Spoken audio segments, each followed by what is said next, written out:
Hi Andy, welcome to Vijaya's Math Solution channel. In this video, I can explain the solutions of exercise 7.1. First two problems solutions ఈ వీడియోలో ఉంటాయండి. Next continuation వీడియోస్లో third fourth problem ఉంటుంది. So ఎవరైనా first time ఈ channel చూస్తున్నట్లయితే subscribe చేసుకోండి.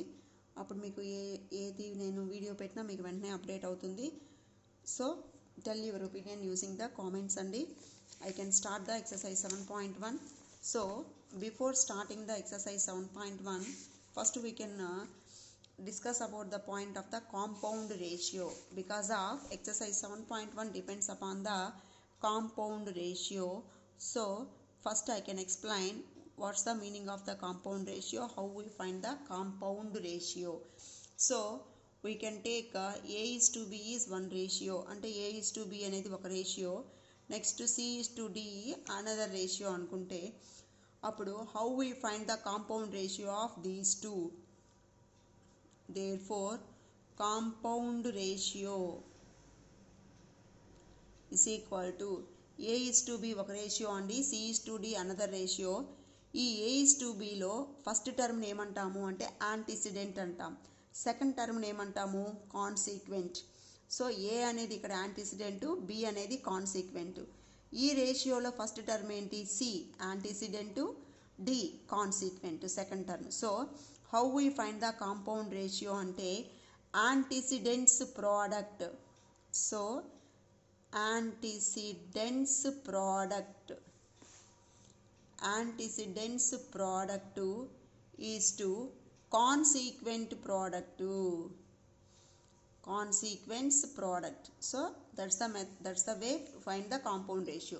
So two ratios ki compound ratio ela find out chestamu ante product of antecedent ante rendu ratios lo first term product, that is equal to a into c ac, next b into d bd. So this is the way to find the compound ratio. In the textbook itself they given the definition andi. So in a is to b, a is called antecedent, b is called consequent. So for any two ratios a is to b and c is to d, the compound ratio is a into c is to b into d. So this is the method to find the compound ratio. Okay na? Now we can enter into the problems, that is exercise 7.1. Now we are starting exercise 7.1. I am not writing the question అండి. Question మీ text బుక్లో చూడండి, solution మాత్రమే ఇక్కడ explain చేస్తున్నాను. So what's the question here? Pavan and Roshan started a business with 1,50,000 rupees and 2 lakh rupees respectively. So Pavan and Roshan started a business అంటే పవను రోషను ఒక business start చేశారు with 1,50,000 rupees and 2 lakhs rupees respectively. That means here how we take first name ki undedi first value, second name ki undedi second value andi. That's the meaning of respectively. In the previous videos also I explained what's the meaning of the respectively.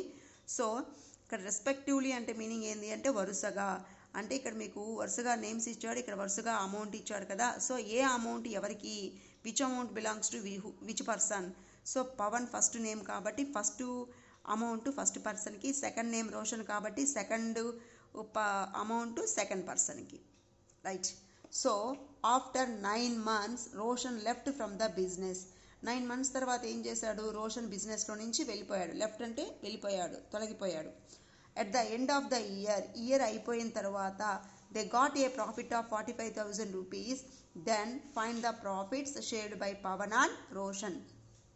General problems అండి, general business problems.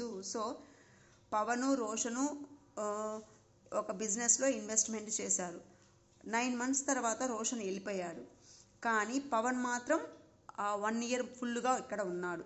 So లాస్ట్లో ఆ బిజినెస్లో మీకు 45,000 rupees profit వస్తే then how they share అంటే ఆ వచ్చిన ప్రాఫిట్ని ఈ పవను రోషను ఎలాగా షేర్ చేసుకున్నారు, they want to find out. So మీకు ప్రాబ్లం చాలా ఈజీ అండి, కానీ స్టెప్స్ మాత్రమే ఇక్కడ కొంచెం ఎక్కువగా ఉంటాయి అంతే తప్ప ప్రాబ్లం మెథడ్ చాలా easy. So first we can write the given information. Pavan Roshan amount కదా. So how we write Pavan's investment. So Pavan's investment in the business. Investment in the business. So Pavan ఎంత ఇన్వెస్ట్ చేశాడు is equal to ఎంత invest చేశాడండి 1,50,000 rupees. So 1,50,000 rupees. Next amount is Roshan. So next Roshan's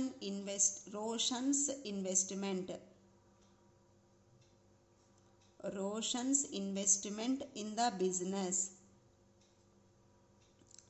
ఈ steps అన్నీ మనం హ్యాపీగా టెక్స్ట్ బుక్లోనే చూసి రాసేసేయచ్చండి. So Roshan's investment in the business. Roshan amount 2 lakhs. Roshan amount 2 lakhs rupees. After 9 months Roshan left from the business. 9 months తర్వాత రోషన్ బిజినెస్లో నుంచి వెళ్ళిపోయాడు.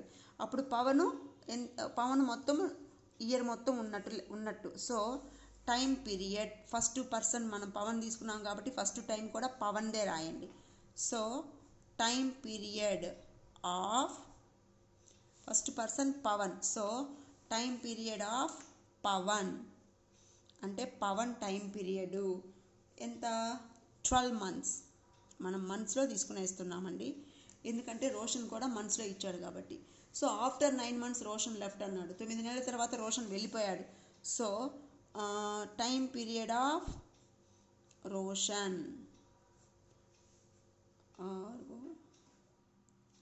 Time period of Roshan 9 months. So this is the information అండి. First we are writing the information అంటే వాళ్ళు ఏమి information ఇచ్చారో రాసాం. పవన్ ఎంత ఇన్వెస్ట్ చేశాడు, రోషన్ ఎంత ఇన్వెస్ట్ చేశాడో రాసాము. నెక్స్ట్ పవన్ ఎంత టైము బిజినెస్లో ఉన్నాడు, రోషన్ ఎంత టైంలో బిజినెస్ ఉన్నాడు. After then find the investments ratio. ఫస్ట్ మీరు ఏం చేస్తారు అంటే ఇన్వెస్ట్మెంట్స్ రేషియో ఫైండ్ అవుట్ చేయండి. Therefore ratio of investments or investments ratio ఎలా రాసినా నో ప్రాబ్లం అండి. రేషియో ఆఫ్ ఇన్వెస్ట్మెంట్స్ అన్నా ఇన్వెస్ట్మెంట్స్ రేషియో అన్నా no problem. Ratio of investments is equal to ఇక్కడ మీరు నేమ్స్ని మెన్షన్ చెయ్యకపోయినా you have to follow the order. What's the order? First person Pavan. So you can take the first amount 1,50,000 rupees is to second person 2 lakhs. So second person amount 2 lakhs. ఇక్కడ మీరు cancellation చేసేటప్పుడు commas పెట్టబాకండి ఎందుకంటే commas పెట్టారంటే ఆ కామాసే మీకు అక్కడ ఏదైనా 1 ఉన్నదేమో అనిపిస్తుంది. So better to avoid to keep the commas while doing any calculation. So how we do the cancellation here 1 2 3 4 zeros. So here also you can do the cancellation of 4 zeros. 1 2 3 1 2 3 4 zeros. Then the remaining 15 is to 20. Yeah? So these two will be cancelled in 5 table. 5 3s are 15, 5 4s are 20. So investments ratio is equal to 3:4. Next to time period ratio kanukondi. Ratio of time periods. Ratio of time periods is equal to first person time period emo 12 months, second person emo 9 months. So months cancel. 3 4s are 12, 3 3s are 9, that is equal to 4:3. Once again I repeat andi. First మీరు investments ratio find out చేయండి. Next time period ratio find out చేయండి. Next ఏం చేస్తారు అంటే ఈ రెండిటికి compound ratio find out చేస్తాం. Therefore compound ratio of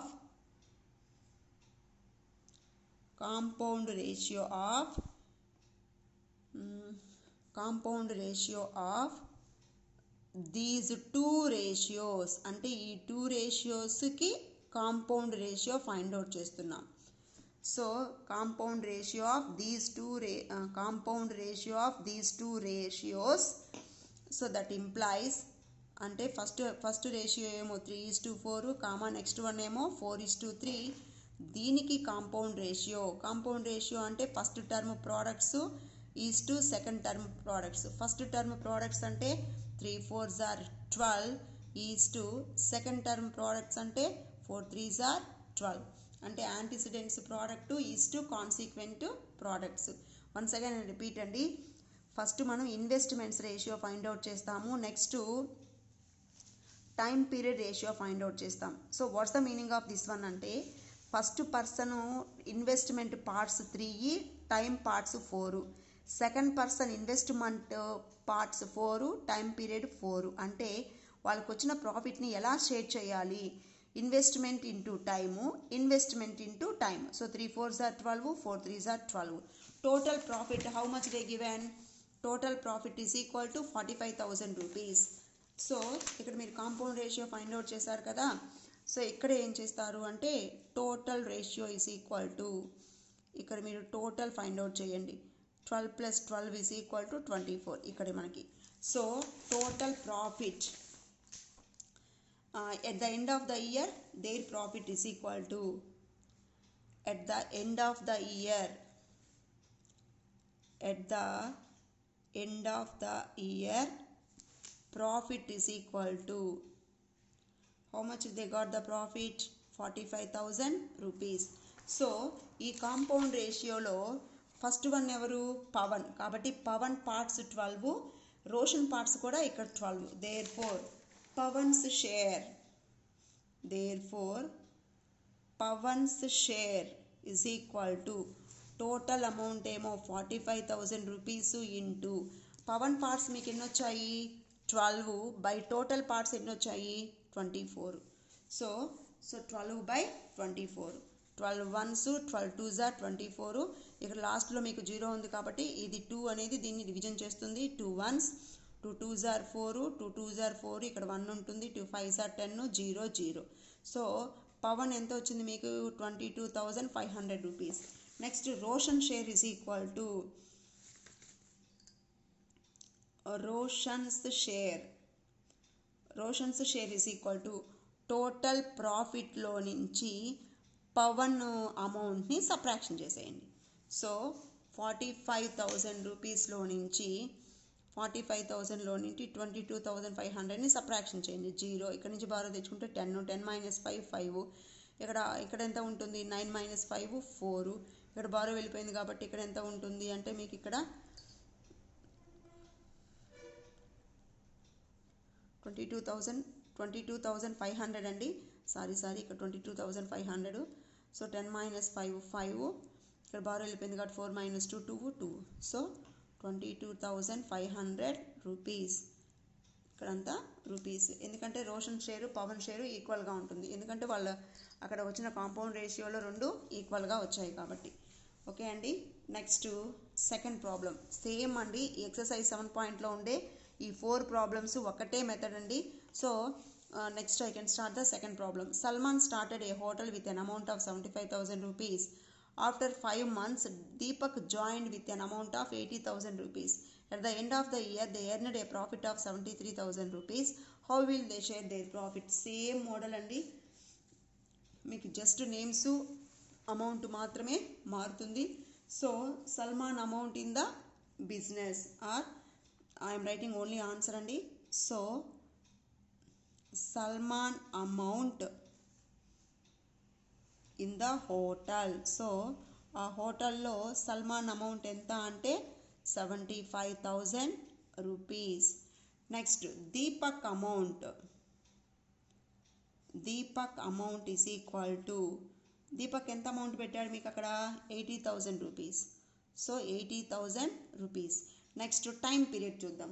so time first one Salman కదా. So Salman time period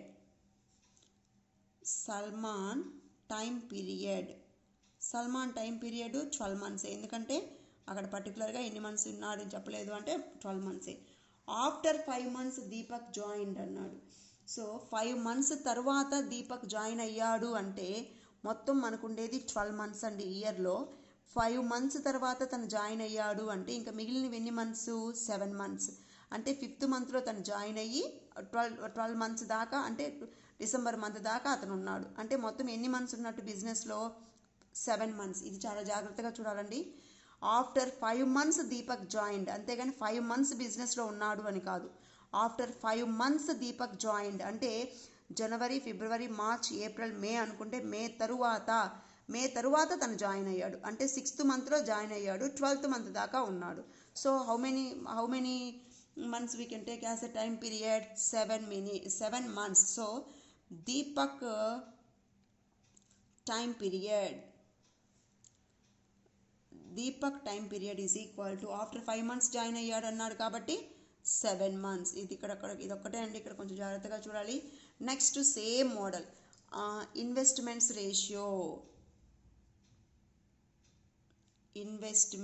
ratio. So ఆ ఇన్వెస్ట్మెంట్స్ రేషియోస్ ఫైండ్ అవుట్ చేస్తున్నాం. ఫస్ట్దేమో 75,000 rupees is to second one ఏమో 80,000 రూపీస్. సో ఇక్కడ 3 zeros ఇక్కడ 3 zeros క్యాన్సిల్ అయిపోతాయి. ఇవి రెండు ఏ టేబుల్లో వస్తాయి మనకి? 5 టేబుల్లో చెక్ చేసుకుందామండి. 5 1s are 5 కింద వేస్తున్నాను. 5 1s are 5, 2 ఉంటుంది, 5 5s are 25, 5 1s are 5, 3 ఉంటుంది, 5 6 are 30. So that is equal to ratio 15:16. So investments ratio. Next time ratio. First Salman కదా, టైంలో కూడా ఫస్ట్ సల్మానే తీసుకోవాలి, నెక్స్ట్ దీపకే తీసుకోవాలి. So 12:7. Next go for the compound ratio. So compound ratio of these 2 ratios. ఈ 2 ratios compound ratio మనం find out చేస్తున్నాం. Compound ratio of these 2 ratios. So that implies 15:16 అనేది first ratio, నెక్స్ట్దేమో 12:7 అనేది next ratio. So product of antecedents, product of consequence. That implies 15:12 is to 16 into 7. 15 here 15 12 means 15 into 12. 12 5s are 60, 12 1s are 12 plus 6 18. So 180 is to 16 7s are 112. So this is the compound ratio of these 2 ratios. ఎందుకు మనం compound ratio find out చేయాలి? Before ప్రాబ్లంలో కూడా నేను మీకు explain చేశాను. ఎందుకు మనం కాంపౌండ్ రేషియో ఫైండ్ అవుట్ చేయాలంటే ఫస్ట్ పర్సన్ ఎంత ఇన్వెస్ట్ చేశాడు, ఎంత టైం ఉన్నాడు, సెకండ్ పర్సన్ ఎంత ఇన్వెస్ట్మెంట్ చేశాడు, ఎంత టైం ఉన్నాడు. సో అలాగే వాళ్ళకి ఆ రేషియోలోనే వాళ్ళకు వచ్చిన ప్రాఫిట్ని షేర్ చేయాలి. కాబట్టి మనం ఆ రెండింటికి సంబంధించిన ప్రోడక్ట్ కావాలి కాబట్టి కాంపౌండ్కి వెళ్తాం. అప్పుడు ఫస్ట్ రేషియోలో ఫస్ట్ వాల్యూ, సెకండ్ రేషియోలో ఫస్ట్ వాల్యూని మనం మల్టిప్లై చేసుకుంటాం. అంటే ఫస్ట్ అతనిది ఇవి రెండు, సెకండ్ అతనివి ఇవి రెండు కాబట్టి. So profit in the business, అతనికి ఎంత ప్రాఫిట్ వచ్చింది ఇక్కడ? So at the end of the year they earned a profit అన్నాడు. So at the end of the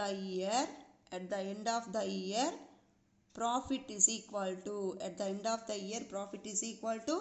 73,000 rupees. So how they share అన్నాడు. ఫస్ట్ పర్సన్ ఎవరు? సల్మాన్ కదా. therefore Salman profit is equal to, so Salman profit ఎంత వచ్చింది? Salman parts ఎన్ని ఇక్కడ మనకి? Salman first ఓడ్ కదా. So Salman first person, next Deepak second person. First పర్సన్కి 180, సెకండ్ పర్సన్కి 112. సో ఇక్కడ మీరు క్యాన్సిలేషన్ కూడా చేసి చెప్పొచ్చండి. లేదు మనం ఇలాగే ఉంచుకొని నెక్స్ట్ అక్కడ మనం ప్రాబ్లంలో చేసేటప్పుడైనా క్యాన్సిలేషన్ చేయొచ్చు. So Salman profit is equal to, మొత్తం మీకు వచ్చిందేమో 73,000 రూపీస్. దీంట్లో సల్మాన్ పార్ట్స్ ఎన్ని వచ్చాయి? 180 by total. Here you have to right అండి. ఇక్కడ టోటల్ పార్ట్స్ మనం డినామినేటర్లో వేసుకోవాలి. అంటే 180 + 112. సో 180 + 112 2 9 2. సో 292. దీన్ని మనం ఇక్కడ క్యాన్సిలేషన్ చేసి మనం ప్రోడక్ట్ ఫైండ్ అవుట్ చేద్దాము. సో ఇవి రెండు 2 టేబుల్లో క్యాన్సిల్ అయిపోతాయి. 2 1s 2 4s are 8, ఇక్కడ 1 ఉంటుంది, 2 6s are 12, 2 9s are 18 0. Next again 2 table అండి. 2 7s are 14, 2 3s are 6, 2 4s are 8, ఇక్కడ 1 ఉంటుంది, 2 5s are 10. సో ఇక్కడ 73 1s 1 2 3 zeros, 1 2 3 zeros. So how we do the multiplication? మీకు ఎప్పుడైనా డెజిట్స్ జీరోస్ వచ్చినప్పుడు మల్టిప్లికేషన్ ఎలా చేస్తాము అంటే డెజిట్ టు మల్టిప్లై చేసేయండి, జీరోస్ని జాయిన్ చేసేయండి. 45 × 1 45, ఈ 3 జీరోస్ని జాయిన్ చేసేస్తాం. So Salman profit 45,000 rupees. therefore Deepak profit is